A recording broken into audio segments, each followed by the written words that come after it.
Sali Berisha mund të lërë mandatin e deputetit. Ky është një opsion që mbetet i hapur për të. Shkak është shkalla e lartë e kriminalizimit të parlamentit, thot ish kryeministri, ndërsa rasti i deputetit Armando Prenga ka përkeqësuar situatën. Do të konsideroj shumë seriozisht qëndrimin tim në këtë stofull krimi. Unë qëndroj i hapur për çdo opsion në kushtet e këtij parlamenti me shkallën më të lartë të kriminalitetit. Në dilemën e lëndjes së mandatit është edhe Josefina Topalli. Nga njëherë më kalon në përmend që është pamundur që të rri një njeri normal dhe krimi bashkë në parlament. Nga ana tjetër mendoj se është më mirë që të hedhësh vërtet mandatin, apo është më mirë që të qëndrosh aty dhe të përballesh me krimin në mënyrë që të fitosh mite. Por e vërteta është se Armando Prenga nuk ka hyrë me zor në parlament. Armandon dhe gjithë Armandot e tjerë i ka futur Edi Rama në parlament.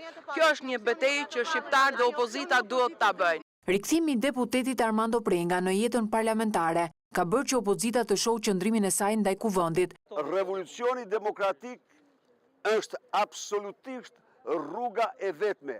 Përmbysja e tyre me çdo kusht, me gjitha mjetet e mosbindjes civile demokratike. Por për socialistët kauza Prenga nuk ekziston dhe gjithë zhurma bëhet për reformën në drejtësi. Fakti që po afron reforma në drejtësi, u duhet të krijojë një alibi për të bllokuar pjesëmarrjen në punimet e kuvendit për të votuar reformën në drejtësi dhe kthehen tek kënga e vjetër e bllokimit të punimeve të kuvendit në emër të një kauze që nuk e kanë. Shumica bëri të qartë se nuk do të miratojë nismën e demokratëve, që pezullon deputetin Armando Prenga nga parlamenti, por për Roert Bylykbashin, çështja është parimore, ndërsa sqaron se vetërheqja e deputetit nuk ka vlerë.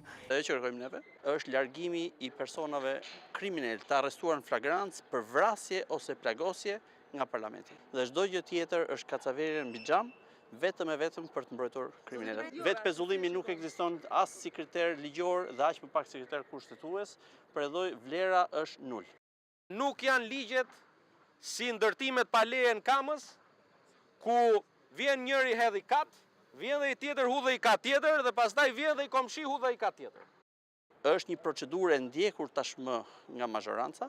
Ju kujtoj ndryshimet e momentit të fundit në ligjin për reformën territoriale, ku për të akomoduar kërkesat e PDI-s, shpëtimit drizit, u ndryshua ligji duke krijuar njësi fare të vogla në kundërshtim me standardet.